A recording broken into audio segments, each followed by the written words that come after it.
Hello, and welcome to the Non Serviam Podcast, a project dedicated to exploring the world of anarchist and anti-authoritarian ideas. Join us in our conversations with radical voices in precarious times. To find future episodes, make sure to subscribe on Stitcher, Soundcloud, and other places where podcasts are found. If you'd like to become a contributing member of the show, please consider becoming a patron at patreon.com/nonserviammedia. Every little bit counts, and we appreciate all the support we can get. Remember to like, share, and subscribe to help spread the word, and so you can stay updated with our most recent episodes. Thank you for joining us. We hope you enjoy.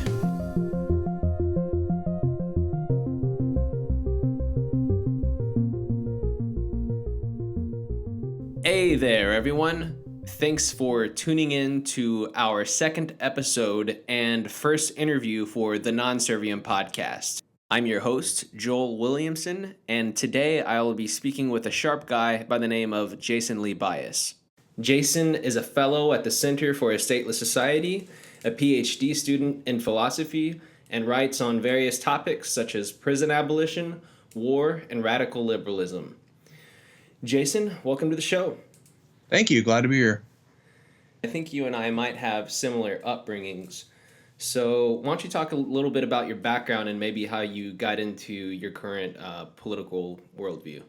Yeah. So not sure really where to start on that. I guess basically everyone in my extended family just about are very conservative, by and large evangelical, Protestant Christians. So I grew up in Oklahoma. There's a lot of people who fit that description who are not in my family as well.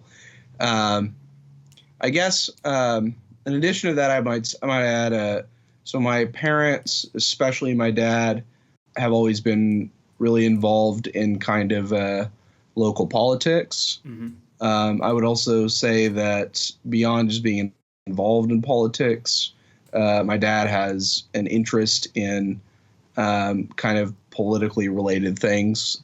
So aspects of like history and things like that might be related to that. So I think from an early age, that influenced me in that I was interested in kind of politically relevant topics really early because that was what my parents, especially my dad, were interested in. Mm-hmm. Obviously, like most people, I initially had their kind of general views. I would say that my dad's views are basically on the relatively better end of the paleoconservative type categorization, mm-hmm. Somewhere in like Rand Paul territory, maybe. Okay, well, so not as bad as my upbringing then. What would you say? I said not as bad as my upbringing then. I mean, wow. Well, I don't know enough about your upbringing to answer that. So George Bush I think I had a good upbringing. Than Rand Paul. More George Bush than Rand Paul. Okay, well, yeah, that was definitely not the case. Although I think, to my discredit, there was like a year and a half where I was much more George Bush than my father. Oh, no. In like ninth grade. There's a lot of weird stuff going on there as well. But I think with that, the exception of that year, I think the influence on me at least would be that kind of in its own way, a kind of skepticism towards government, skepticism towards the use of government for certain kinds of social ends, and as for the kind of the evangelical aspect, so obviously the content of the morality is going to be a bit different from what I would accept now, but I think that from an early age, I think that my parents are very sincere on that, and so, or I'm positive they're very sincere on that, and so that kind of gave me a early emphasis on the importance of morality, which I think is good despite a lot of obvious differences with what the content of the morality might be. I think that might be an influence of why I'm interested in moral philosophy now, is that I've always thought that morality is a really important topic. Other than religion influencing in some way your moral views, would you say that it played a role at all in sort of informing your political views? Do you mean with like at the time, or like at the time? So I'll just like briefly talk about what happened with me. Like I always kind of figured that I could develop coherent political opinions, or any opinion at all, once I sort of figured out what was going on religiously with me. You know, what sort of... I see. Yeah. So like once I basically talked myself out of Christianity, got into like Eastern philosophy, and then into Taoism and stuff, it kind of gave me the political tools necessary to dive into things like libertarianism. Yeah, I guess. So I should also note that I think I know a lot more about theology now than I did ever at that time. Mm-hmm. So I don't think... I think that's one reason that might be less the case with me, though there are aspects of it. So it was a lot easier for me. I mean, I still do, but obviously in a very different way, but very easy for me to accept the idea of like natural rights, except of course at the time would have thought of them as like kind of God-given rights. So I guess that's, and I guess just kind of an hostility to like moral relativism. So, and that kind of goes back to what I was saying earlier. But I don't think that it was hugely influential in a really direct way other than that. So how did you get to the point of finally embracing a type of market anarchism? I know you like the title radical liberalism, but were there any people in particular who played an instrumental role in getting you there? Oh yeah, plenty of people. So both people kind of that I was reading and people that I knew personally. So one person who I think you guys have interviewed in a different context, Grayson English. Mm-hmm. So around the time I met him, I would say that I was a culturally more lefty kind of minarchist libertarian. And he was I can't remember if he was an anarcho-communist when I first met him, or if he had already become more of a democratic socialist. But for the first little chunk that I met him, I remember him being a democratic socialist mostly, and we kind of argued with each other a lot. I'm sure both of us would say now that we did not provide the best arguments for our respective sides. But a result of that was that so this is kind of interesting psychologically to me, is that I was looking into a lot of like left libertarian stuff, partly because I was interested in Roderick Long, because he was one of the few people I'd seen who, so at the time, much more so than now, Ayn Rand was a big influence on me. Mm-hmm. And he was one of the few people I had seen who would, for example, take Rand seriously, but not be an objectivist, let alone like a very like dogmatic, orthodox objectivist. And so I was already interested in Roderick for that. And then at the same time, I was getting much more interested in the kind of cultural lefty issues that I was talking about. At the time, I was not so sure about what you might see as like kind of the economic parts of left libertarianism. Mm-hmm. But I thought it was interesting, and I kind of thought about it in like an analogous and in a kind of an analogical way from the cultural issues. But since I was talking to Grayson so much about our kind of disputes, this is kind of I don't know if this is a good faith way of doing things, but I was certainly like recommending him left libertarian stuff that I didn't really sign on to myself. I thought that it might be convincing to him, right? Right. But at the same time, when I was doing that, I was also reading it myself, right? and I kind of found my way into it myself through the stuff that I was sending Grayson. Mm-hmm. Now, again, there's also the aspect of me thinking about it kind of analogically from kind of the like social issues side of left libertarianism.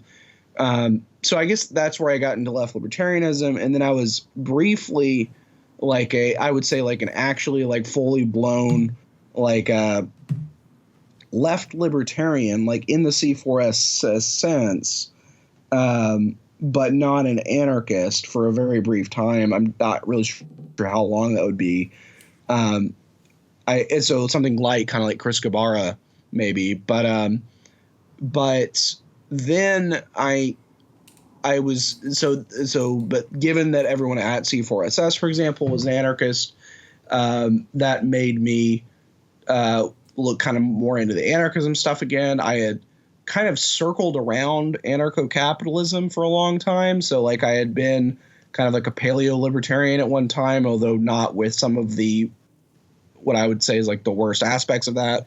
And then I had been kind of a like the more culturally lefty minarchist in a lot of ways, but still interested in like the kinds of arguments that I would see from people who happen to be anarcho-capitalists. Mm-hmm. And then I consider myself like a free market anti-capitalist, but not yet an anarchist. That aspect actually made it easier for me to accept the anarchism, just because it was kind of the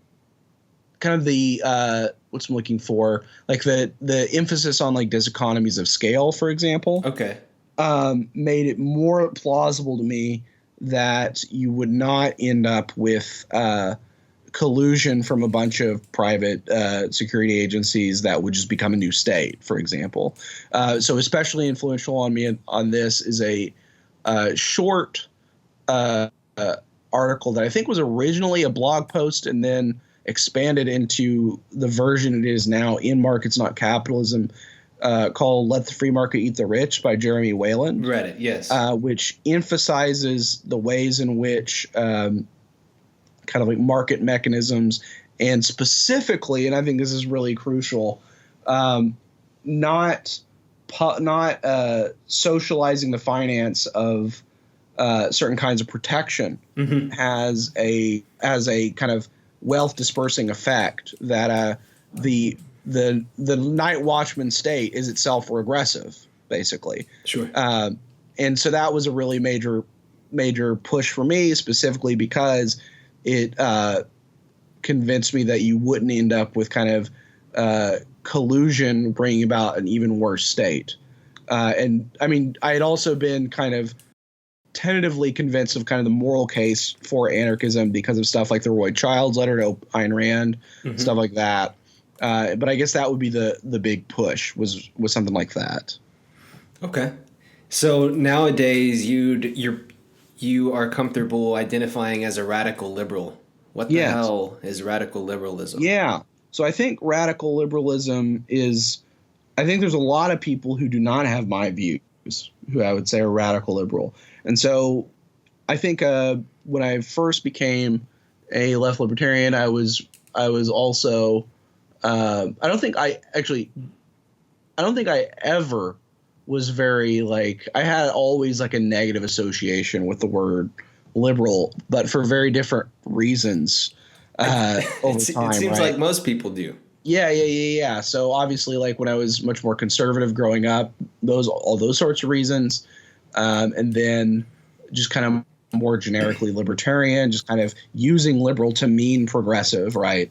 And then like the general like kind of like vague progressive social democrat sphere that the word gets used for. And then when I was much more radical libertarian, when I was a left libertarian and an anarchist, I kind of slipped into the use of liberal both in that kind of progressive social democrat sense, and then also the kind of like reformist moderate sense of the word liberal, right? Mm-hmm. And then also because of my lingering hostility, although obviously with different content and the morality over time, my lingering hostility to any kind of like moral relativism there are still assumptions about the kind of the emphasis on the moral neutrality in liberalism that turn me off. And so these were things that I saw as bad things, and that I use liberalism to refer to the bad thing, right? But right, like most people do. Then, I mean, whether or not you're communist, anarchist, conservative, yes, it doesn't matter. exactly, A liberal is someone who's obnoxious. Yes, and my fear with radical liberalism is it's like a more obnoxious version of something that a lot of people already don't like.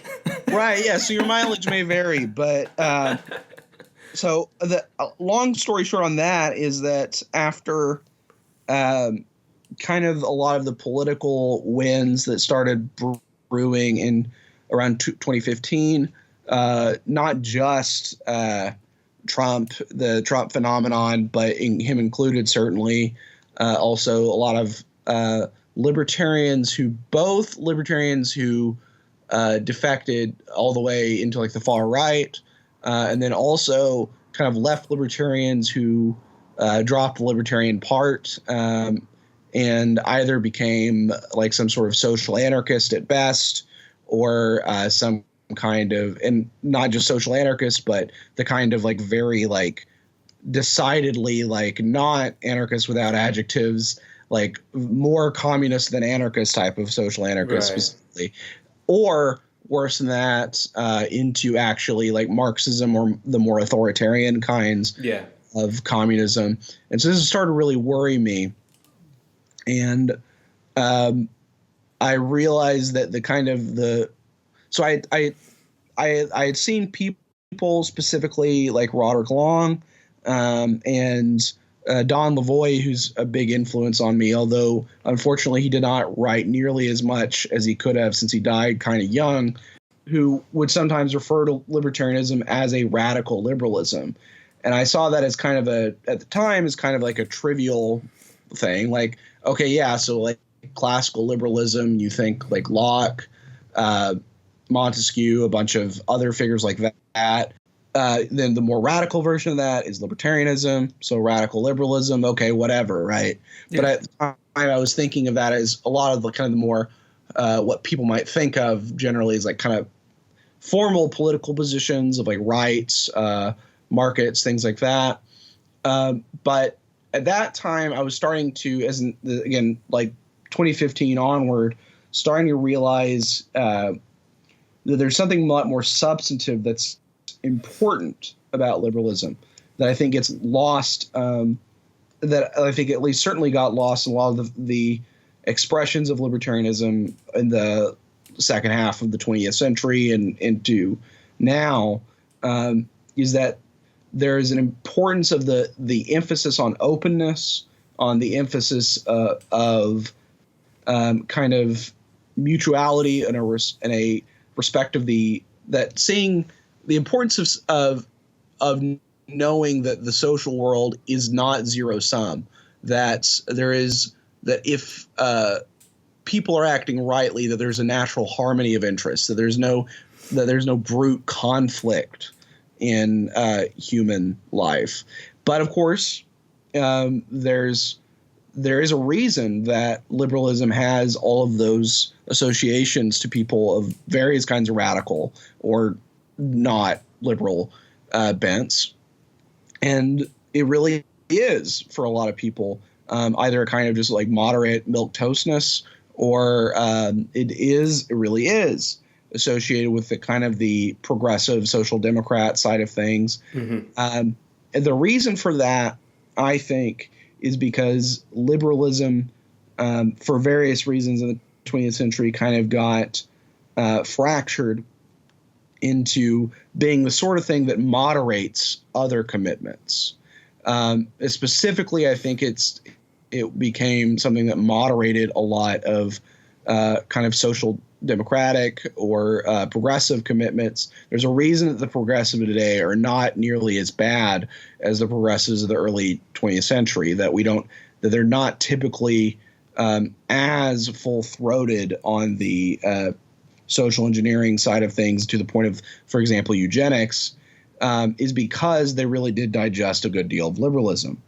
But the problems with those people now is not the liberalism. The problem is that it's tethered to things like progressivism and social democracy. But if the liberalism is kind of unchained of that and it's kind of allowed to be its own motivating principle, then I think you have a libertarianism that is not just libertarian, but also has a kind of a positive social vision, which is this kind of harmony and this emphasis on the positive sum of social life. And also the radical part is important because the liberalism in general, I think, is about this kind of like positive sum, natural harmony of interests. But part of why liberalism in various shades looks silly to people is because it ignores a lot of the very real aspects of like domination and conflict that is in social life. And that's why you often see liberalism and radicalism kind of expressed as antonyms. The radicalism is seeing the deep conflicts in life, the basic kinds of domination that are structuring our world, and then liberalism is papering over that, is the way I think a lot of people see it, and for a lot of times that's true. But the radical liberal perspective that I'm seeing is saying, yeah, so naturally speaking, in the sense of if everyone were, and so that I'm also building in here kind of a complicated, like Aristotelian view of ethics that I'm not going to get into, but that if everyone is acting rightly, then there's positive sum relationships. So there's a natural harmony of ends insofar as people are really pursuing what is best for them. However, in the world around us, that's not the case. There are all sorts of disharmony. There is all sorts of disharmony. There is all sorts of conflict and domination baked into the world that structures our experience in a very radical, deep way. Mm-hmm. But that's because of deviations from liberalism. It's because of aggression and domination and oppression, things that liberalism militates against when properly understood and when is not turning a blind eye to these things. So I think that libertarianism, I think when I talk about radical liberalism, really what I'm talking about is libertarianism broadly that understands the positive social vision that it's looking for. It's not just that we are being robbed, for example. Mm-hmm. It's we are being robbed, and that is not the natural order of things. The natural order of things is this kind of harmony, and that's a really important thing to keep in mind. How do you respond to the criticism of maybe not radical liberalism, but definitely classical liberalism, mm-hmm. that it necessarily becomes imperialistic? That is to say that if you know the truth of property relations through a priori knowledge, or you can understand what liberty is, if you know it in an absolute sense, then you have a duty to inflict isn't the right word, but to make sure that the world experiences it. And so you get things like the United States of America mm-hmm. and the military-industrial complex. Mm-hmm. Yeah.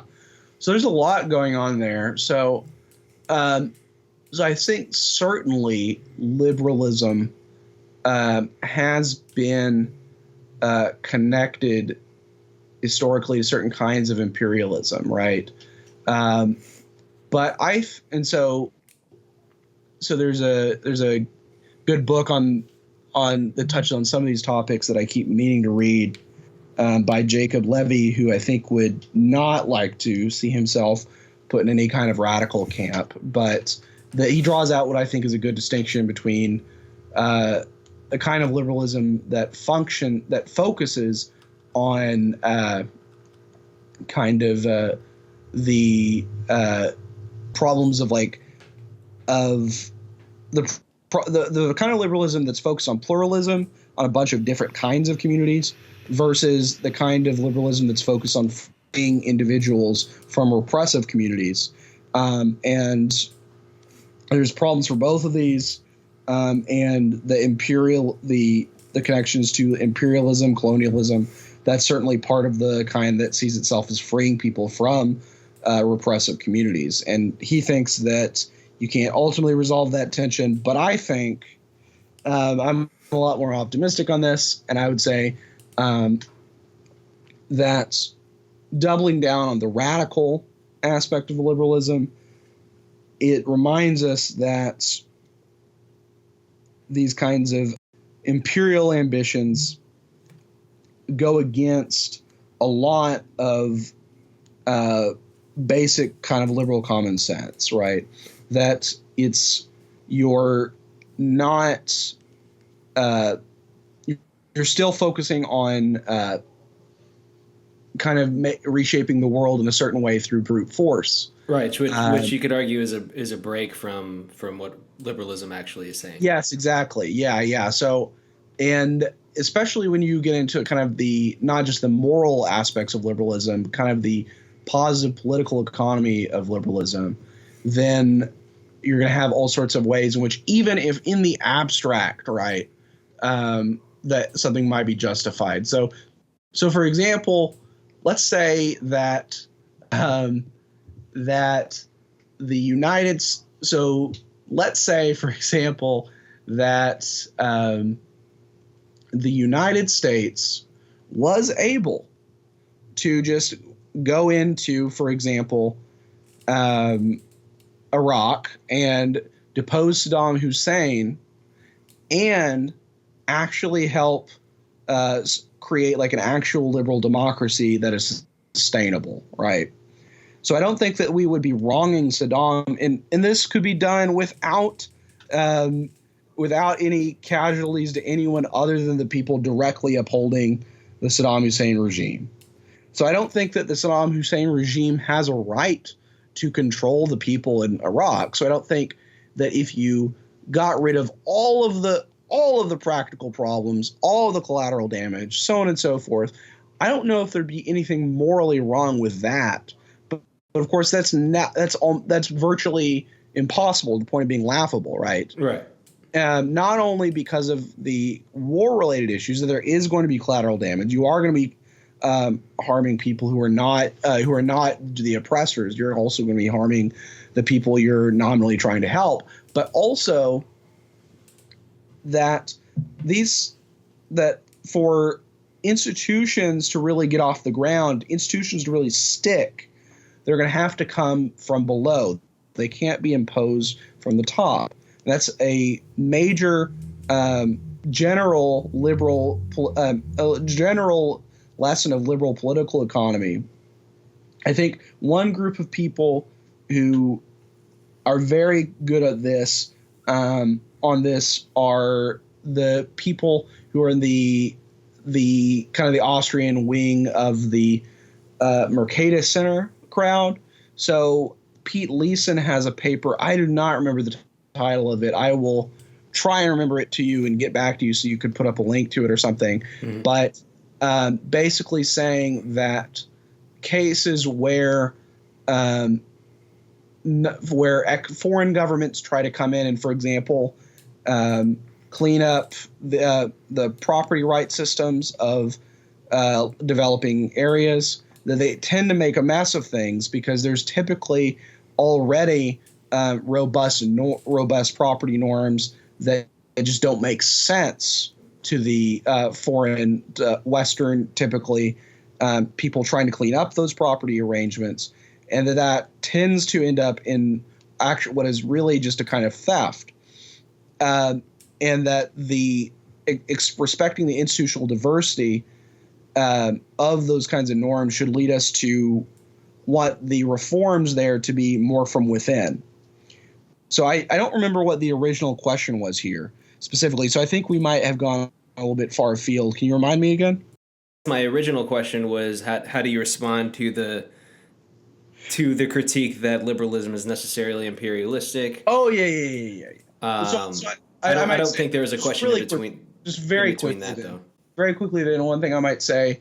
So I might have rambled a little bit there and gone a little bit far from the specific question, but really quickly, I might say, so there's one sense of this question which I'm sympathetic to it, but I think that it's more an issue of a liberalism that is ensuring that it's a liberalism worth its name and not just kind of a cover for something else, which is liberalism has to, on the normative side, it has to be about respecting people's rights, not about enshrining one's own culture that you might associate with rights. And then on the positive side, the kind of political economy side, it has to know that institutions are formed from the ground up, that they are have to be rooted in the community itself. And then on the other version of the question, which I might be less sympathetic to the question itself, is I think so I don't think, for example, that the idea of respecting certain people's rights in a certain way is imperialistic. And I think there are people in certain sectors of the left that I think are a little bit too defensive of certain kinds of traditional norms that are just straight up bad. And then this is, again, my ongoing hostility to moral relativism. But even in those cases, I think it's important, even if, for example, you would be in principle morally justified in stamping out this or that norm because of the way in which it abuses people's rights. That does not necessarily mean that that's the right course of action, because there might be a lot of spillover effects. It might cause a lot of kind of backlash, things like that. And those are things that liberalism has to keep in mind. Sure. And again, the kind of liberalism that I'm thinking of is ultimately going to be anarchistic. And so you're going to necessarily, you're not going to be saying all of them need to submit to the supreme sovereign authority who will ensure our rights. Rather, this is a further reason for each person who is under this or that kind of illiberal authority to resist the authority that they are under. Right. Earlier, you kind of hinted that you might not want to get into it too much, but I mean, you are a PhD student in philosophy. You mentioned Aristotelianism.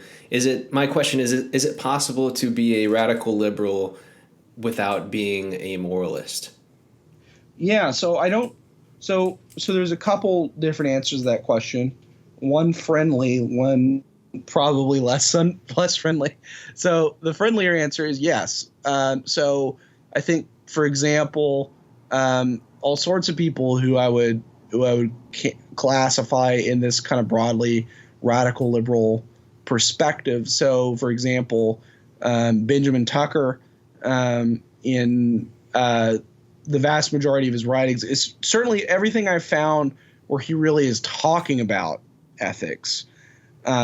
He accepted an interpretation of kind of like the amoralistic, egoist Stirnerism that ends up being, at least my interpretation, very kind of contractarian, where it's not really morally realist in any deep sense, right? It's not independent of these kind of human arrangements, but still, for practical reasons, ends up adopting an ethos very similar to the one I've laid out here.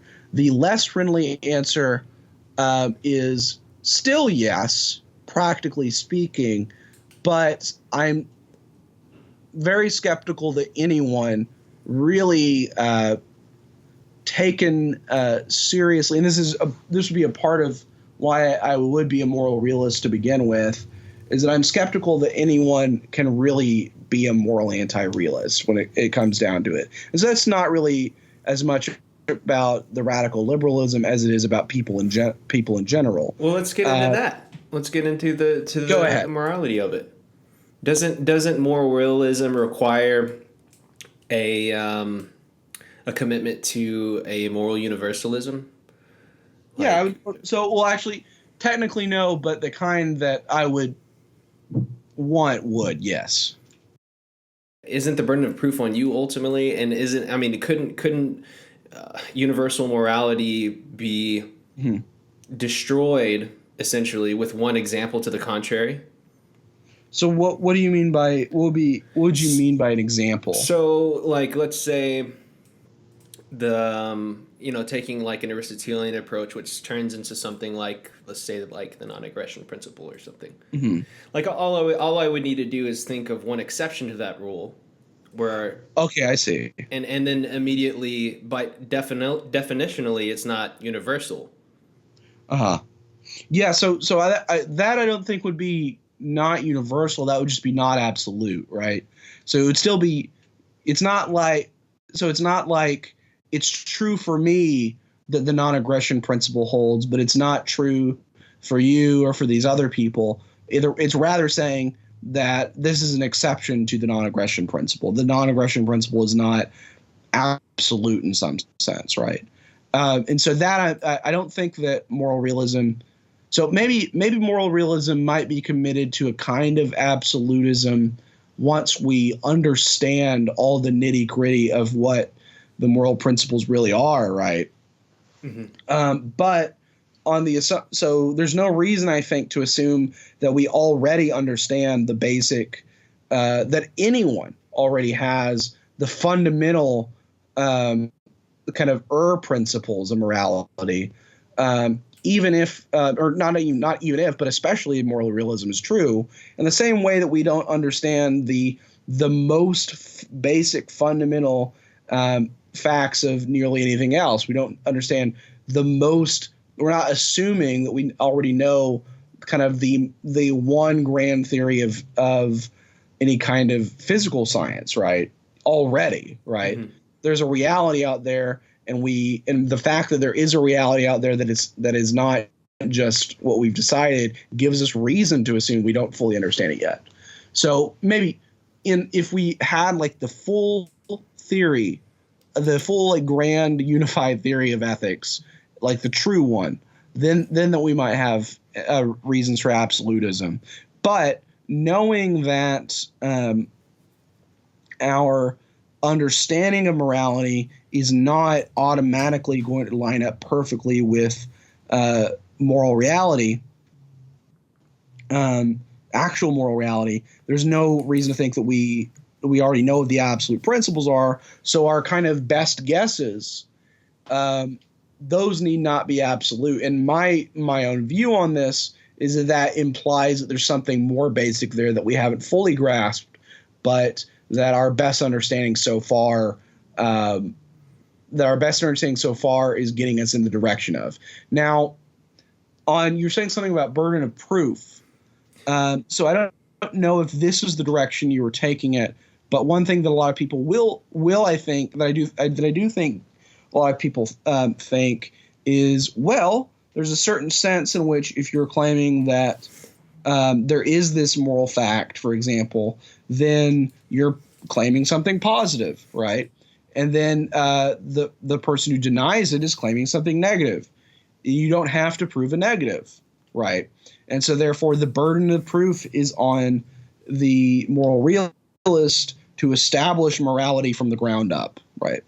I don't think that's true. So, for example, I think that an Aristotelian framework, which does give a lot of thoughts on kind of what grounds moral facts, I think that's probably the best theory. But I don't think it's like if I became convinced that that overarching theory was false, I wouldn't immediately cease to be a moral realist, because I think the right default position is not actually moral anti-realism just because it's can be phrased in kind of a negative way. Rather, I think the right default position, and I think this will probably be maybe ironically counterintuitive to a lot of people, is kind of a general moral realist intuitionism, where you say, moral realism is true, and just kind of going off of your pre-existing beliefs, and then you have to be argued out of those beliefs to change them. Now, why is that the case? I think it's the case for the same reason that something similar is the case for anything.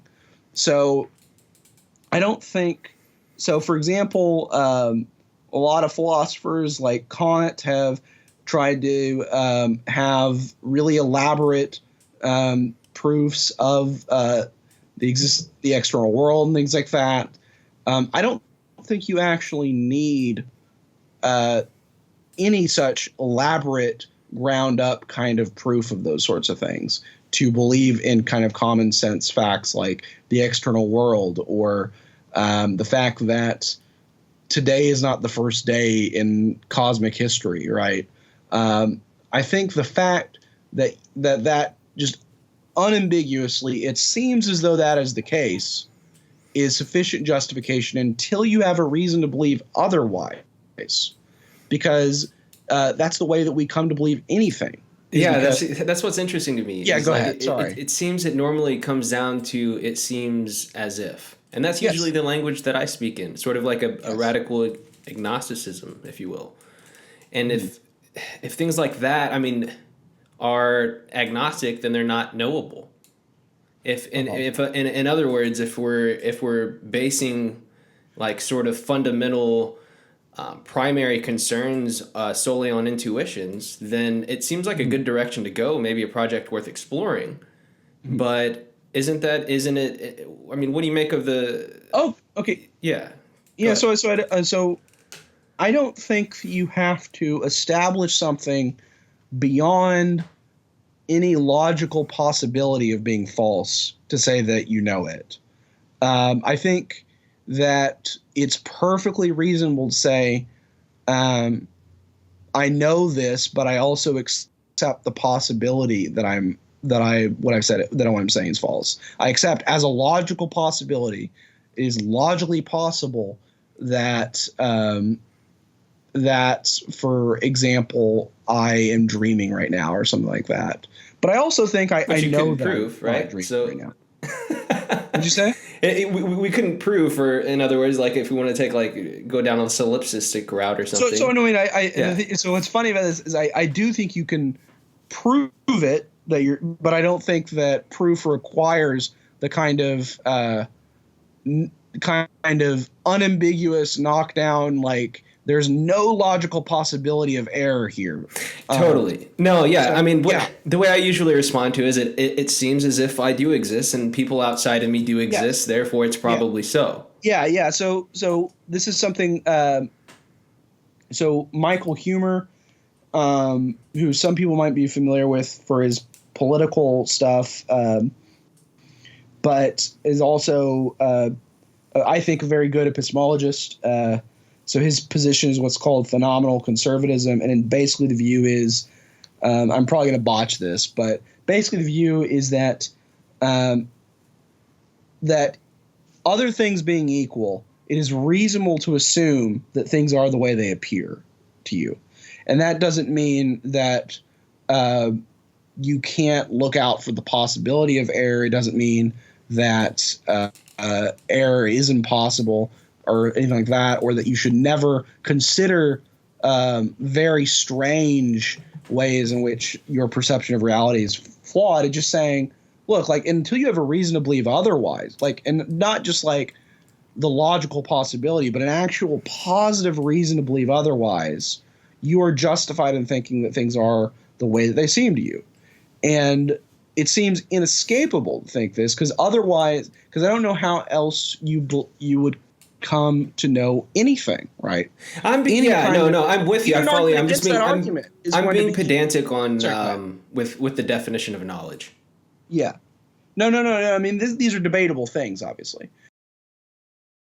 Why don't we go ahead and talk about one of my favorite articles that you wrote? Okay, cool. It's called "Towards an Anarchy of Production." Yeah. What I like in this article is you talk about the market as an engine for social change. Yes. And let's see here.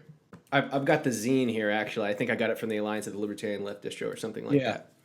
One sentence that stands out to me in your criticism, of the way that anarchist communists might organize is in the last paragraph towards the beginning, and it says, given that social problems and oppressions can't just be reduced to either the state or capitalism, such an arrangement is problematic. What arrangement within anarchist communism were you talking about, and how does the market solve that problem? Yeah, so I don't have it in front of me, and it's been a while since I've looked at that. But my assumption would be that I'm talking about this kind of the way in which the anarchist communists leave a lot of things up to kind of collective community production and ownership, right? So obviously, anarchist communists are not going to leave everything up to collective ownership, community production. But a lot of things that they are going to leave up to community production and distribution, especially, are things of vital importance to people. Things like medical resources, things like things like housing in a certain way, right? Things like the resources you need for any kind of major production of anything other than just like immediate objects of your personal possessions. And so we're not in because we have not overcome scarcity completely, because there are rivalrous scarce goods of importance like this, you're going to have to make decisions about distribution. Right. And those decisions about distribution are going to there's going to have to be uses that are declined, right? Mm-hmm. And if you're leaving everything up to community decisions, it's going to be the values of the community, or at least the values that people are comfortable publicly voicing in those scenarios, that are going to be guiding the distribution. And any kind of and then not just those the community values, which we might think. So, for example, as much as I like Oklahoma, for example, I would not want it to be the case that the only way someone could get, for example, hormone replacement therapy is if the people in Oklahoma decided that that was socially useful, right? I'm glad that people are able to make arrangements that do not depend on convincing everyone convincing everyone first that is a legitimate use of resources. Right. The overlapping of values and the one size fits all kind of makes things a lot more complicated. Yes. And furthermore, so even if we're talking about so even if the values themselves are fine, in these kinds of deliberative processes where you're deciding where the distribution goes, there's still scarcity. What'd you say? I thought you were going to start talking about scarcity. Scarcity, and because there's still scarcity, it's still going to be certain people's voices are going to be more influential on those decisions than others. So, for example, even if it's formally speaking consensus, everyone says, "Yeah, I agree." There's going to be people who are more charismatic than other people, who are able to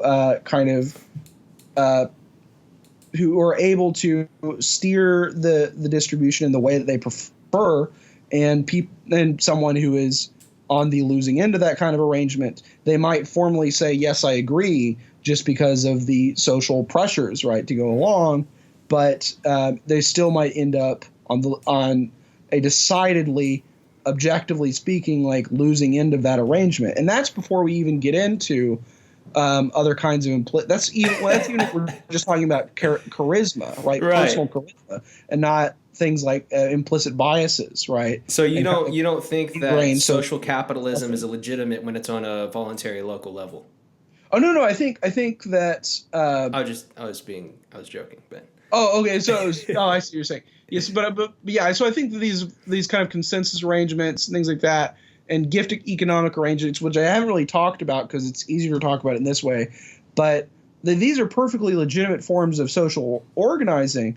But it's important for there to be exit from those kinds of arrangements, right? That there's kind of polycentrism. I think this I probably wouldn't have couched it this way at the time, but I think this feeds into what I was saying about the importance of a liberal ethos. Is it's important for there to be institutional diversity to capture all the different kind of nooks and crannies of human association that are needed for people to live serious, flourishing, and independent lives. So I'm definitely not trying to say in the Toward Anarchy of Production, the message there is not every single thing should be private property specifically. There should be no common property. That every relationship should be contractual or commercial, anything like that. And I think there's all sorts of places for the sorts of arrangements that communist anarchists like. Where I'm diverging is in saying that everything should be like that, right? Of course. Yeah, so I'm totally – so the Ostroms are great. But like the Ostroms, I think that an important part is polycentrism, the difference in institutions. You have some institutions for some things and some other kinds of arrangements for other things. So my problem with anarchist communists is not these alternatives to market arrangements. The problem is with kind of the market abolitionism, right? Right. That you're wanting to get rid of the private property. You're wanting to get rid of you're wanting to get rid of market exchange. I see market exchange as kind of a check and a balance on those arrangements. That provides an avenue for escape, right? Mm-hmm. In the same way, actually, that in the way that the problems with commercial relationships, the problems with contractual relationships, private property, so on and so forth, that commons arrangements and mutual aid, gift economies, things like that, gift economic arrangements at least, that those provide avenues of escape from the excesses of, or at least the things that market arrangements cannot do. I think it's important to have both, and that's what I'm trying to draw out in there. Is that there are principled anarchist reasons for wanting to ensure that market arrangements continue to exist as long as there's scarcity. Sure. Not that we should only have market arrangements. Right. Just that we need to have them. Under actually existing capitalism, property is defended by the state. Someone objecting to a type of market anarchism might respond by saying, how is it possible to have property without the state? Mm-hmm. Yeah. So I guess I've always been a little bit puzzled by this objection. So I'm not sure if to be perfectly honest, because the objection has never struck me as that strong, mm-hmm. I actually suspect I might do a bad job of answering it. Okay. It's just a common one. I'm sure you've heard it. Yeah. No, but the reason for that is I feel like the people who do the best job of answering objections generally are the people who've really believed the force of them before or really struggled with it, because then they can really see why someone is having that problem in the first place, and then see why their reason is for understanding that reason but rejecting it. But to give you kind of my flippant answer is to say I don't see why property, at least in any sense that I think is important, is something that requires the state any more than any other kind of rights protection requires the state, which is not. This really strikes me as a kind of a Hobbesian view almost. Mm-hmm. I don't think that you have to have a state to defend your rights of bodily autonomy, right? Right. I think that there are all sorts of ways in which people can defend themselves, social norms that make it less likely for people to hurt one another. And then beyond that, kinds of common protection associations. That's another example, for example, on things that there's a role for non-market arrangements is if people voluntarily but not commercially get into some sort of arrangement to defend one another's rights. That's fine. But then also like private security. So we might talk about that as well. But I think that's perfectly legitimate for defending people's bodily autonomy. Seems like it would also be perfectly legitimate and personal insofar as it's something you can defend. You can defend people's bodily autonomy with it. I'm not sure why you can't also defend private property without the state. That those two things seem to go together to me. Now you might say, okay, well, what about the kind of large swaths of property where Ted Turner owns like half of Montana or something like that, right? I think that might be what people have in mind when they say, doesn't private property depend on the state? And there I might say, yeah, that probably depends on the state in some ways, because it seems, and this goes back to the Jeremy Whalen piece I mentioned, and also Anna Morgenstern has a piece, I think it's called Anarcho-Capitalism is Impossible. Yeah. And I think the quotation marks, I can't remember where the quotation marks are, but basically her point is that anarcho-capitalist institutions are not going to the sorts of institutions the anarcho-capitalists want, at least, are not going to render anything that the critics of capitalism typically have in mind as the core features of capitalism, because in order to defend gigantic land ownership like that, you're going to have to have you're either going to have to be just hemorrhaging money in defending that property, or you're just going to have to make do with much more kind of scaled back property ownership, and that's fine by me. That a lot of like the kind of bigger property arrangements that might not be sustainable, but also I don't see that as the thing that I'm looking for when I'm looking for private property. I'm not looking for owning half of Montana. I'm looking for owning a house, owning a hotel, owning a business, something like that. I'm not looking for the gigantic property arrangements that you can find condemnations of even in Ludwig von Mises, who is definitely not someone I would put on the free market anti-capitalist side of things. But even he sees, for example, that large, gigantic land ownership depends on state privilege, not on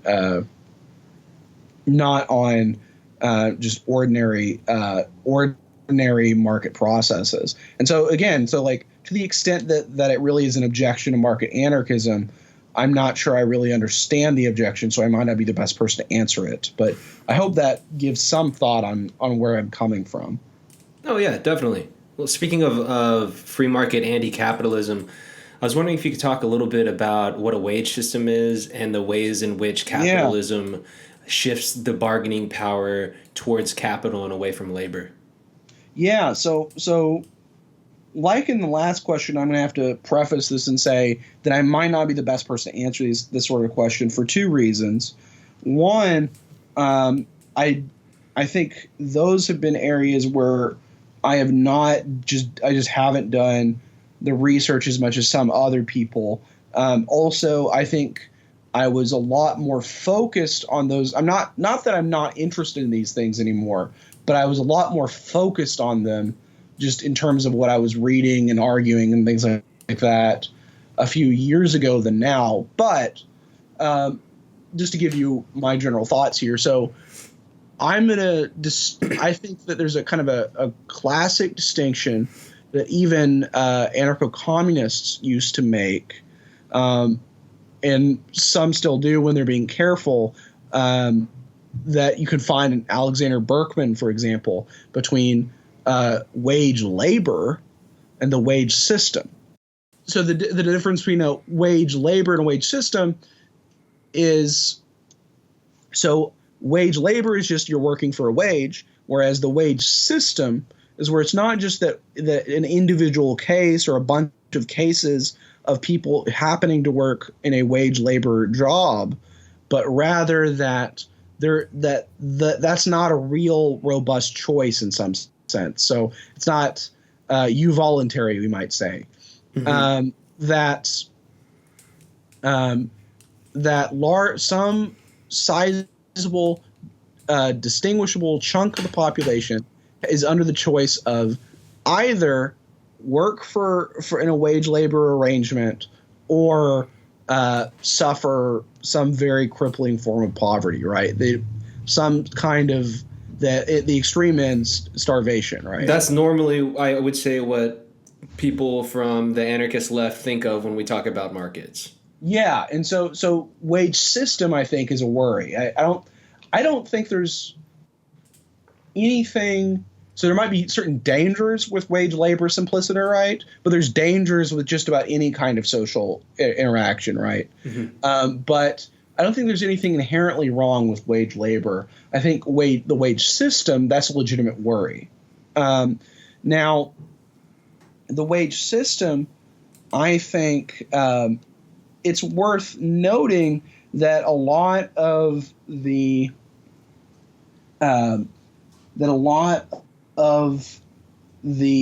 kinds of labor activity that you saw at the beginning of the 20th century, that labor law as we know it came about to bring about I don't remember the exact terms. This is going to kill me, but some kind of, I think it was industrial peace. Mm-hmm. The idea was to cease the kind of big kind of like strikes, the kinds of radical labor activity that you saw that was really like causing problems for certain kinds of capitalists.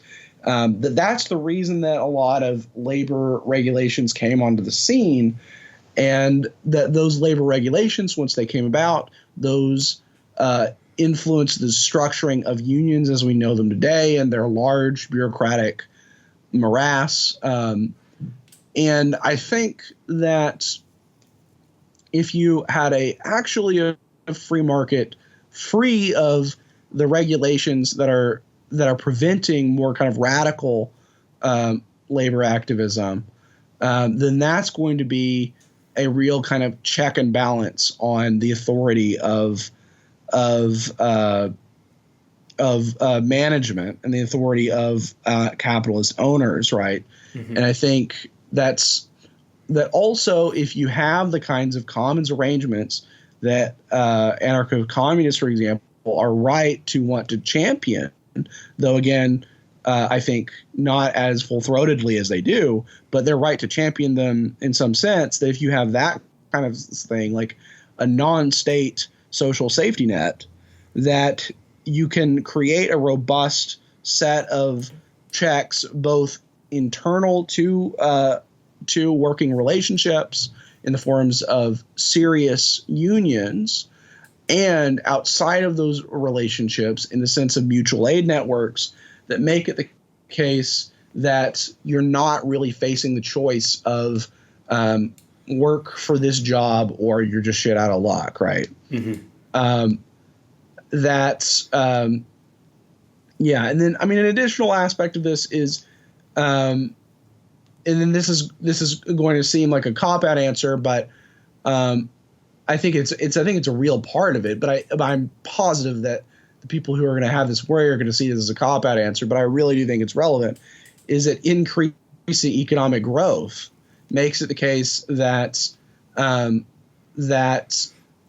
kinds of labor arrangements you're going to have are going to be less dire generally. That the prospects of losing this particular job are going to matter a lot less. But I think But I think that can't be the full answer. I think that there do have to be these kind of internal and external checks and balances that I was talking about, and an elimination of the regulations that, like any other kind of state involvement, are going to be to the relative benefit of the already powerful, in entrapping people in a very particular kind of labor arrangement, and eliminating the barriers to entry into the market for other alternative forms of organization, more people being able to go into business for themselves. So that's probably the biggest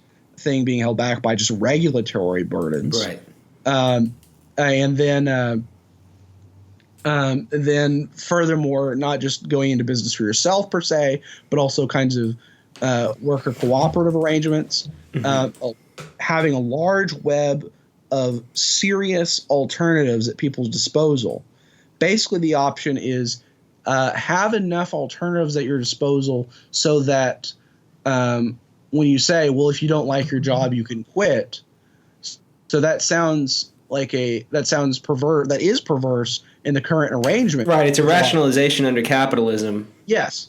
But if you could have an arrangement where that really was the case, where it really was the case, where it was just robustly voluntary, where you really could just quit in the same way that you can that if you don't like that if you don't like something at one restaurant, you could just go to a different restaurant, where it's really just that easy. Yeah. Then I think we've moved away from a wage system, and you just have a lot of scattered cases of wage labor. Right. And I think they're going to have that the critiques of wage system do not apply to wage labor simpliciter. Of course. Right. Now, again, like I said, a huge caveat on that this is not something that I have spent a lot of time on in the last few years. So I am not the person to go to for the definitive market anarchist answer on these things. So some people might be wincing at some things that I not realize might be wince-worthy that I've said, but and I leave it up to them to correct me. No, that was definitely sufficient. It reminded me a lot of what Roderick T. Long has to say in his article "Corporations versus the Market," and pointing out the way directly and indirectly capitalists privilege are beneficiaries of certain privileges that systematically stamp out competition and make the conditions for labor way worse than they would be in a sort of perfect competition and pluralistic type of arrangements. Yes, exactly. All right. Well, I want to change subjects here a little bit. A friend of mine said that you experiment with ideas like some people experiment with drugs. How do you respond to this accusation? Yeah, so that's almost certainly our mutual friend Cooper Williams. And so he said that, and then before that, like a few years ago, the Grayson, who I mentioned earlier, you've interviewed before, and another friend of ours would say that I was their most psychedelic friend, and I didn't understand what that meant, and I was kind of annoyed by it. And I thought this was like just some kind of like weird joke about me being straight edge or something like that. And then when they explain it in something like what I think you're saying that Cooper said, which is just that I don't know if this is the description I would give myself on that. I don't know if I would put it in those terms that either of them use. But I guess I'm really interested in seeing the kind of internal logic of other ideas. So ideas, not just political ideas, but also like social views, social worldviews, so moral systems, even some kinds of other kinds of belief systems, and just seeing internally, like trying to put myself in the shoes of that person and really understand what it is like to believe that, and to I benefit both in that I think that it helps me to understand my own view more, seeing it kind of from this external perspective, or seeing how it might look from this external perspective, and also maybe picking up on some of the kinds of true things that these otherwise views that I think are actually false might actually have. And then also, I guess I have like just kind of almost like an aesthetic experience of really just kind of grasping kind of the subjective state of what it is like to look at the world through a certain type of lens. So I'll often find myself usually like 4 a.m. about just on some really just bizarre, obscure website, some sort of crank group who believes some really far out there thing, just trying to understand like where they're coming from. Yeah. So I guess that's probably what Cooper meant by that. So what are some of the strange ideas that you've explored? I mean, a lot of things. There's kinds of like Marxism, various kinds of very strongly, decidedly communist social anarchism, various kinds of kind of what you might call like intellectual conservatism. And so that by that I mean not like kind of conservatism in the kind of general like popular like Republican Party sense, but like traditionalist type views, some very extreme religious movements. So, for example, for a while, I was really fascinated with. So this might be, so I want to be very clear here again that I'm not. These are not things that I am remotely interested in taking on board or considering as something to take on board. But I was really interested in the way that. So one thing that I'm really interested in, so let me say this generally before I get this specific example. Something I find really interesting is seeing how a lot of ideas in a certain belief system that seem like they're just disconnected, just kind of things that people happen to believe in conjunction with other things, and seeing how there's kind of actually like an internal consistency to it. Like they believe this because they believe that this other thing, not just that they're unrelated. But so certain kinds of like Christian Reconstructionism, for example, I became really fascinated with that for a while. And that's a really good example of what I just said, because a lot of them, almost all of them are Calvinists, meaning that they believe that everything is, not just that they're Calvinists, but they're very strong kind of Calvinists. The old school Calvinists. Everything is predetermined by God. Everything rests on the sovereignty of God. And they're also really big, often into presuppositional apologetics, meaning that you think that all knowledge ultimately is going to rest on Christianity, and that you argue from Christianity rather than to Christianity. It's a very particular kind of form of apologetics. And then they're also typically they want the thing that people know about them, which is that their political system, preferred political system, is going to involve giving the church and families would organize in a religious way a lot of political powers to enact biblical Old Testament laws. Right. And that's the scary part of them, obviously.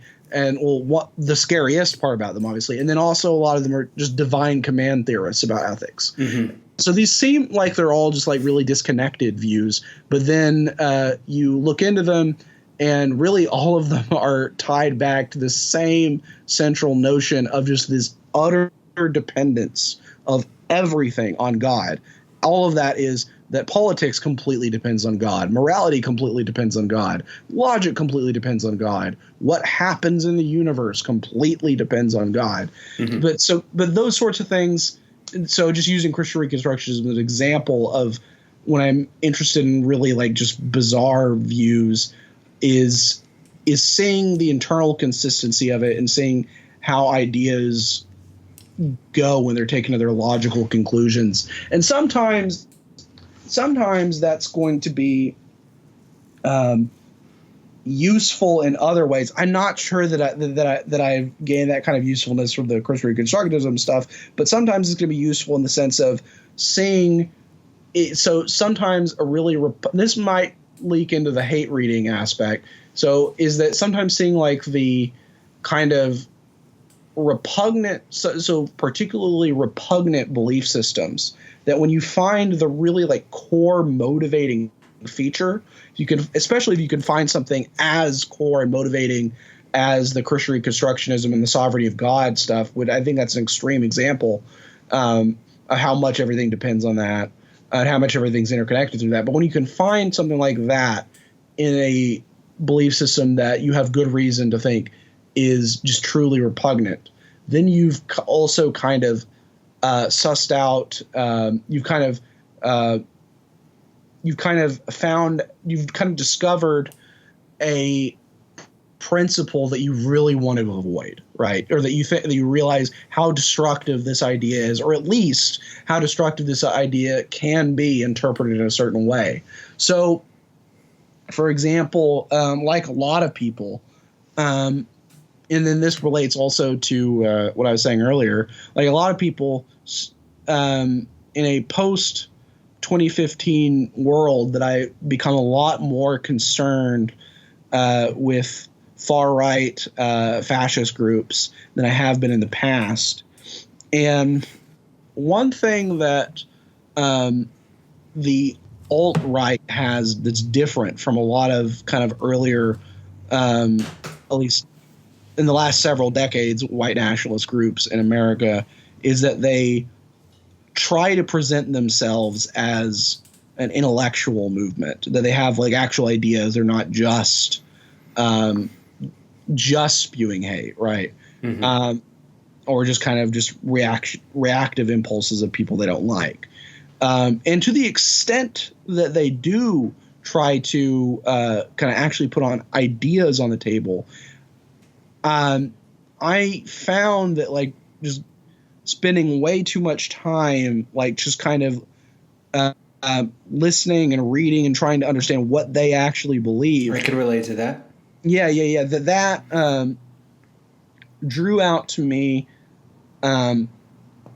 certain things, and one of them is, so when you find someone like Richard Spencer, or a lot of the other sorts of like big name alt-right people, when someone asks them, okay, so why is race the thing why is that the motivating the identity for you? Why is it not nationality in like a political sense, or why is it not your pre-existing some other political tribe? Why is it not religion? Why is it not a lot of other things?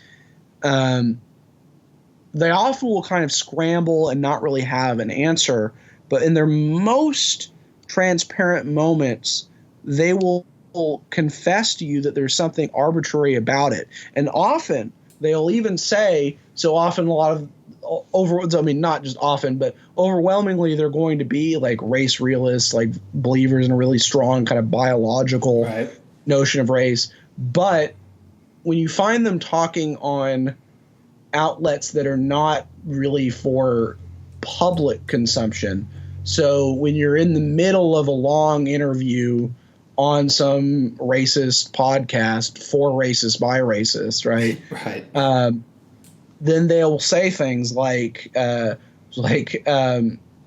So like Richard Spencer, for example, will just say that even if it turned out that like race was not as biologically important of a of a phenomenon as they think it is, then that would not really affect his views. Or he will say even that he thinks that race is not just about biology, and that it is the kind of like socially constructed, that there is a major socially constructed element to it, based on history and just the historical contingencies. But for him, it seems, and a lot of other alt-right people, it seems as though it's more that this is just, it's so pure in its tribalism in a way that a lot of these other things aren't. So, for example, that you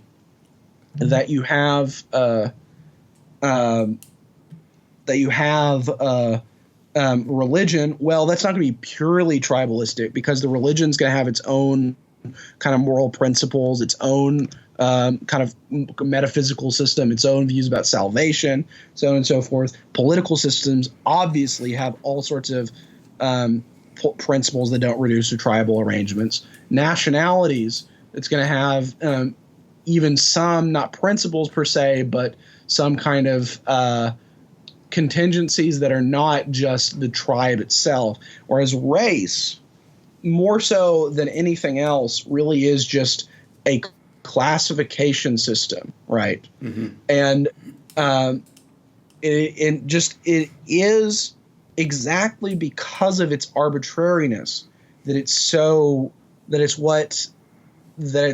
the arbitrariness is what people like Richard Spencer gravitate to, is that it just is this kind of collective that is it's like just brute in a certain sense, that it's not, that it's, you're not going to have moral principles that are going to make you, that are going to make you not, that you're going to make you restrain your tribalism.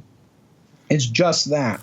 And really, at the end of the day, more fundamental for at least that segment of the alt-right than even the racism is this view of the world where things just are constantly in conflict, that the world is not positive sum, it is zero sum, that necessarily there will be some people who win and some people who lose, some people who are dominated, some people who dominate, that you are not, that there is no harmony of interest even in an ideal world, right? And that these kind of like collective battles are what give meaning to our existence. Mm-hmm. And that's really the fundamental thing, even more than the racism. The racism is just because it's such a salient identifying feature. If you mean just as an analogy here, just to emphasize what I'm saying about race being a salient identifying feature for just classifying people, that the reason that prison gangs are so racialized, or at least a major part of the reason that prison gangs are so racialized, is because it's something that now that once we have like a racial system and the culture generally, like you look at someone, you can immediately identify them as a certain race, right? Generally speaking. And it is a classification system that is just kind of brute in its classification system-ness. And so if you're just looking for just kind of dividing people up into collectives and classifying them that way, that's the most salient thing you're going to get. And that's why that's what drives the Richard Spencer sector, at least of the far right, to the racism in general, is this kind of, it's just the most salient identity group for that purpose. So a good analogy here might be that that Spencer will say a lot of positive things about Marxism, because Marxism is also this kind of conflict-based ideology where you have these different social classes, right?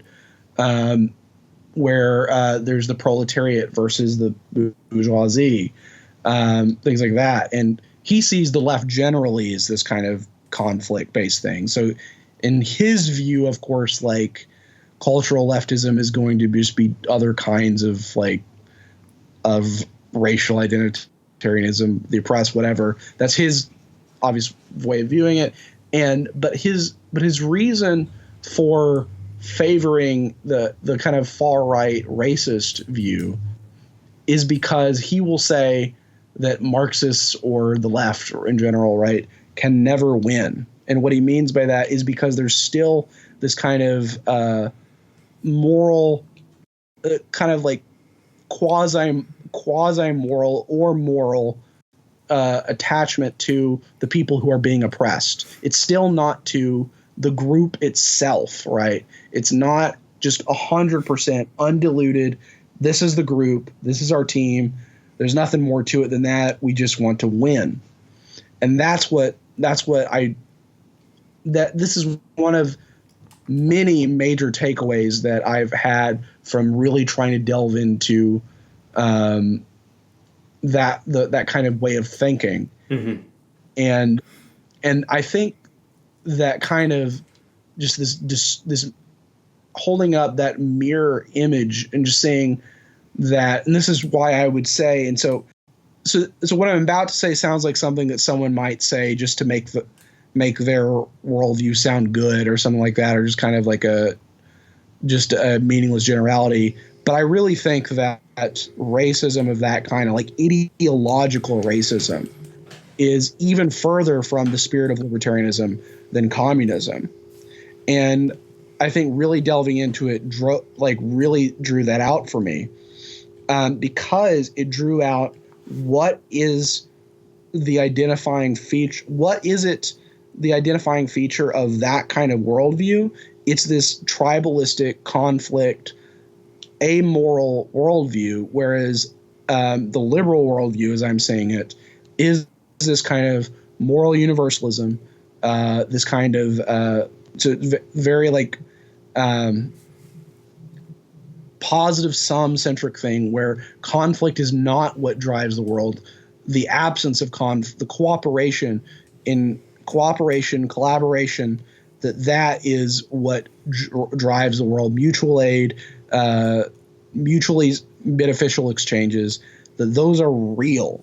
That's what drives the world, not conflict, and that there are genuine interests beyond just identity conflicts that drive the world.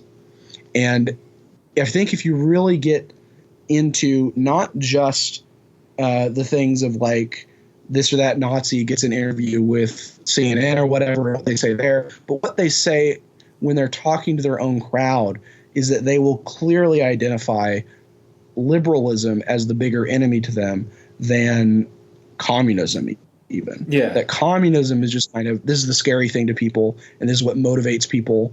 The fear of communism might motivate them to be more tribalistic, so that's what they talk about more. But liberalism is the bigger problem for them. So Spencer, for example, is extremely anti-Christian, and the reason he's extremely anti-Christian is because of Christianity's kind of detribalizing effect. That it's kind of everyone is equally like a part of the image of God, things like that. They're kind of proto-liberalism. And the proto-liberal anti-conflict elements of Christianity are precisely why he's so anti-Christian. Well, they all read the same thinkers, yeah. You know. They're all into Carl Schmitt, you know, yeah. And the rest of those thinkers. Very quickly, if someone just wants to understand that kind of fascist mindset that at least the element that I was focusing on just now, I would recommend reading The Concept of the Political by Carl Schmitt, because this is exactly what he's saying. Right. He says that fundamentally what politics is about is winning. It's about having the friend and enemy distinction. Yes, and crushing the enemy. Yeah, and that all the moral stuff that's just window dressing. That's just those are basically just jerseys. Something that I also noticed is that the people who fall into fascism specifically, both historically, so there's a lot of differences between historical fascism and the kind of modern wave, but this is a commonality that I've noticed, at least with like old fascism and like the modern alt-right, is the people who are most susceptible to it are people who thought that life was just going to be super easy for them, that they expected some kind of easiness to life that just did not come through, or that for one reason or another they've witnessed a relative change in social position. And it might even be that they're still doing all right in an absolute sense, just the change in relative position. So a lot of the people who fell in with fascism were people who found – so for example, a lot of the like really crazy fascist writers like Julius Evola, for example, are people who were part of an old aristocracy who after World War I got uprooted. And they're still living pretty well in an absolute sense. But the fact that they were not in the relative position of dominance that they thought they were going to be pushes them into this kind of reactionary mindset where they realize themselves as a tribe that they feel has been displaced and wanting to take things back. And similarly, I think there's an element of this even at the kind of the much lighter end of the kind of like nationalistic populism with like the Trump phenomenon. But certainly this is the case with this kinds of people who've become alt-right. These are often people who have college degrees that did not really end up doing a lot for them, they are very angry about that. These are often people who feel as though that they connect their personal the kind of personal hardship of their college degree not making life as easy for them as they thought, with kind of changes in social views about race and gender. And there's something that I think is that sows the seeds of fascism there, of this just kind of sense of thinking that you had something going for you that they just did not turn out. And really quickly, I will say this is another thing that I see with the really particularly illiberal left, that often the people who fall into Leninism, for example, have similar situations. It's just that for either because for social reasons, that going into the far right is just not an option for them. And so that's just kind of the alternative. But then again, I don't like to psychologize belief systems, but I think that this really does seem to be a prerequisite for people falling in with especially radically illiberal worldviews, is this kind of demoralization in both senses of that word. Interesting. All right, so I'm going to list some names and some ideas, and I want you to briefly, maybe in 1 minute or less, give me your thoughts on either that person or that idea. Okay. And feel free to pass if you'd like to. Are you down? Sure thing. Benjamin Tucker. I think Benjamin Tucker is a really fascinating thinker. His Stirnerism does not seem like real Stirnerism to me, but something kind of an interesting, like anarchistic contractarianism. I think it would be really interesting for someone to write something really kind of fleshing out, trying to figure out what the logical structure of that is. I think also he's someone who, I think he was wrong about a lot of things, but the ways in which he's wrong are even interesting. I think a lot of the ways in which that are distinctive of him compared to a lot of modern libertarians, I think, if nothing else, the direction he's trying to go with, even the things that he's wrong about, are better. And I wish he had not been as combative with a lot of the people he engaged with, but he's certainly a fun writer when he is being combative. Sure. Quakerism. Yeah, so Quakerism is really fascinating to me for a lot of reasons, one of which is so the development of Quakerism early on. It was around the same time as when things like the Levelers were getting off the ground, and you notice that the Levelers, who I think are really influential to me, especially on kind of recovering this kind of radical liberal ethos. You notice that a lot of the Levelers are people who they started out and they were like Calvinists, and then they became Quakers. And I think the first thing that made me interested in Quakers is like, wow, that's interesting. I wonder if there's some relationship there.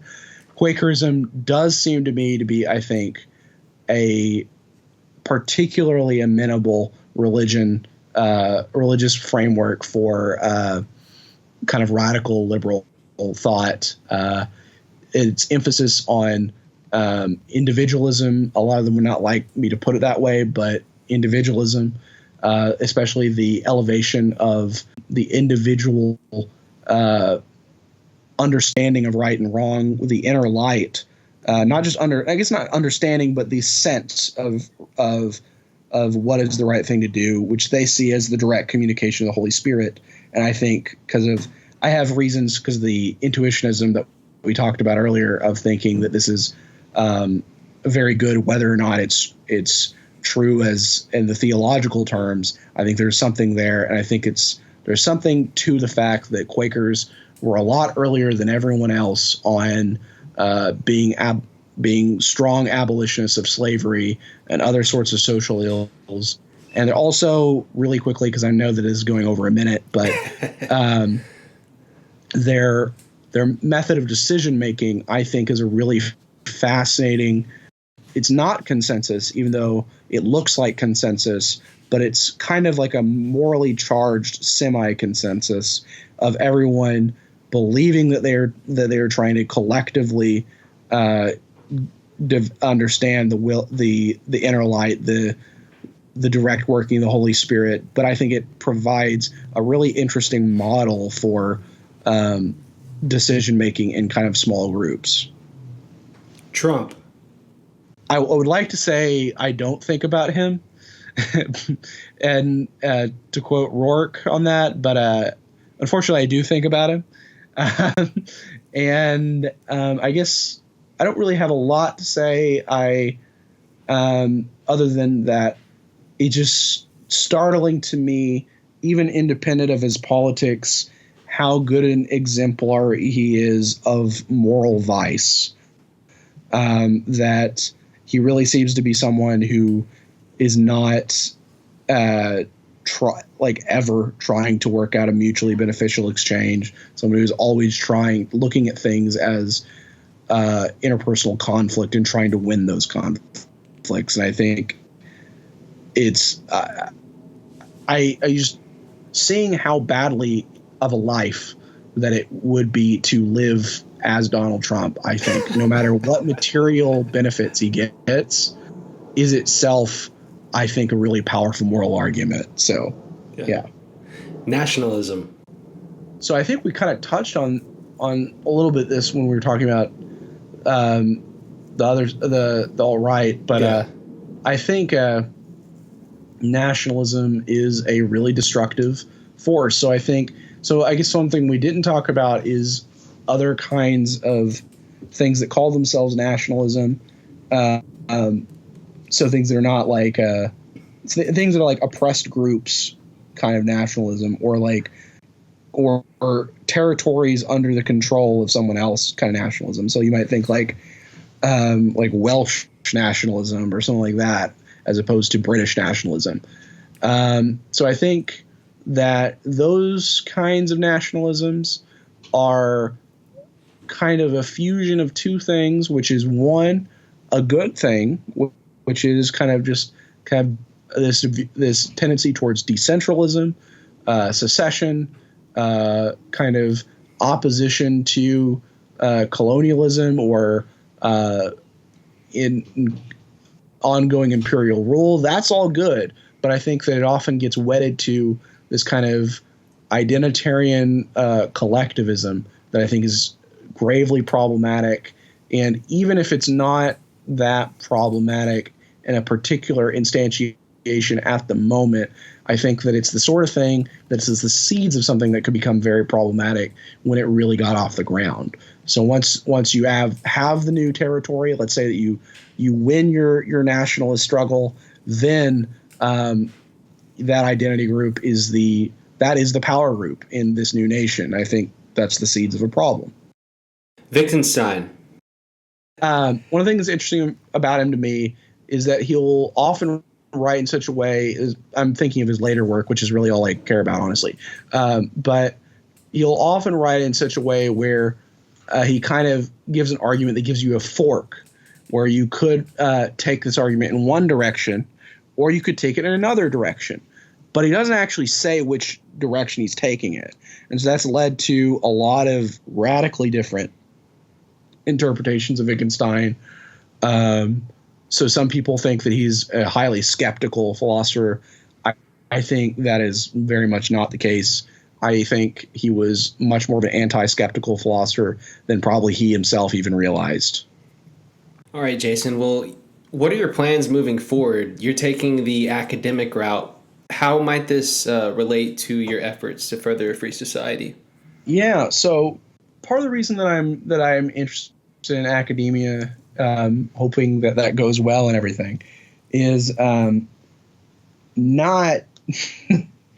Here's my bad answer. Is that it's not just because I think it'll like socially advance anything. I'm not that optimistic about my impact as a single person.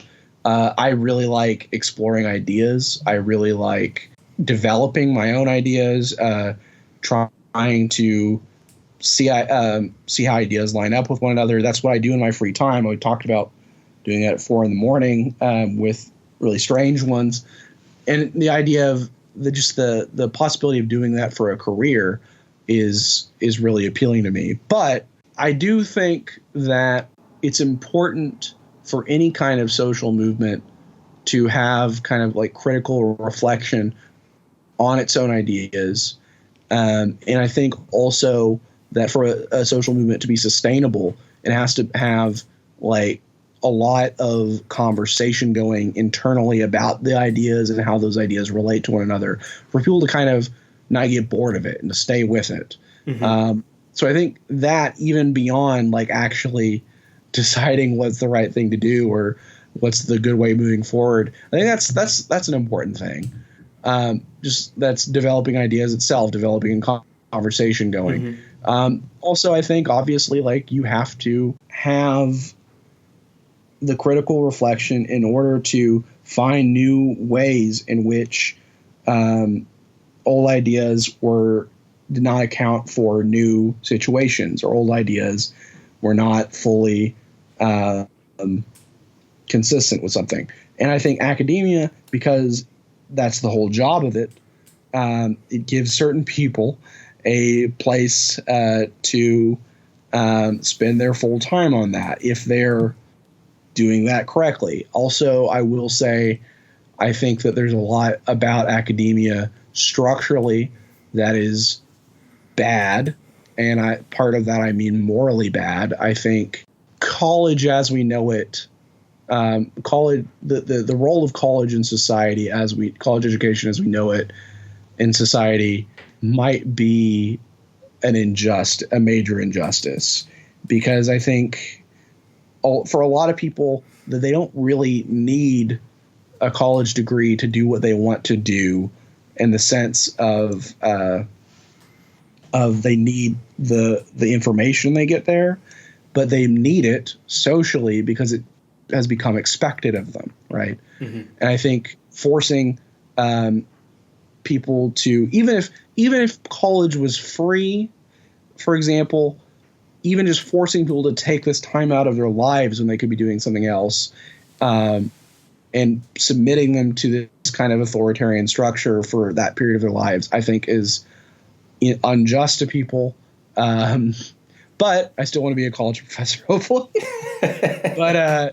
But yeah, I mean, I hope that there will be new outlets for quasi-academic careers that I guess my main problem with a lot of it now is that a lot of that it ends up being kind of crankery. But I hope that that at some point there develops a space for non-crankery in quasi-academic jobs. But I mean, there's also good things about academia, so I'm not just saying I hate it, but I'm going to do it anyway. But I guess that's more of an answer than you're probably looking for. But no, yeah, that's fine. Yeah, well, hopefully that does happen, and that's and good luck to you. Jason, is there anything I forgot to ask you that you'd like to touch on before we end the conversation? Well, I can't think of anything really, so I'm just going to say that if any of your listeners are ever in Oklahoma or North Texas, I would strongly recommend getting a burger or some ice cream at a Brahms. So I think that's something that people not from that part of the country don't know enough about, and it's highly underrated. So, all right, fair enough. Well, I guess the last question, 2 parts. What are some resources you recommend for people to plug into to find out more about what you're interested in, and also how can people follow you?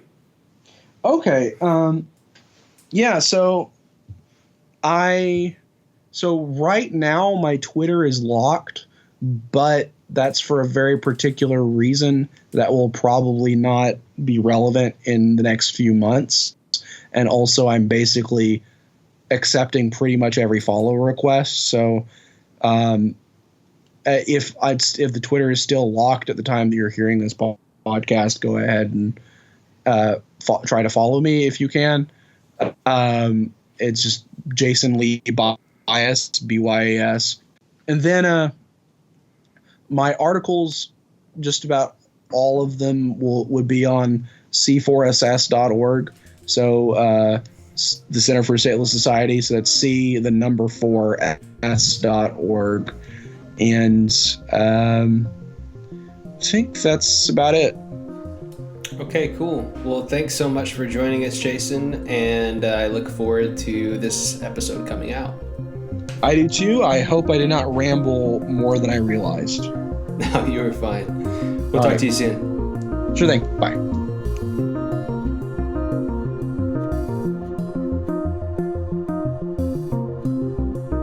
Well, I hope everyone enjoyed my conversation with Jason Lee Byas. I would like to thank you again for tuning in and supporting the show. Remember to like, share, and subscribe to our YouTube account, our Stitcher account, and our Soundcloud account. Be sure to keep an eye out for the next episode. It's definitely going to be a good one. Thank you all so much. We'll talk to you soon.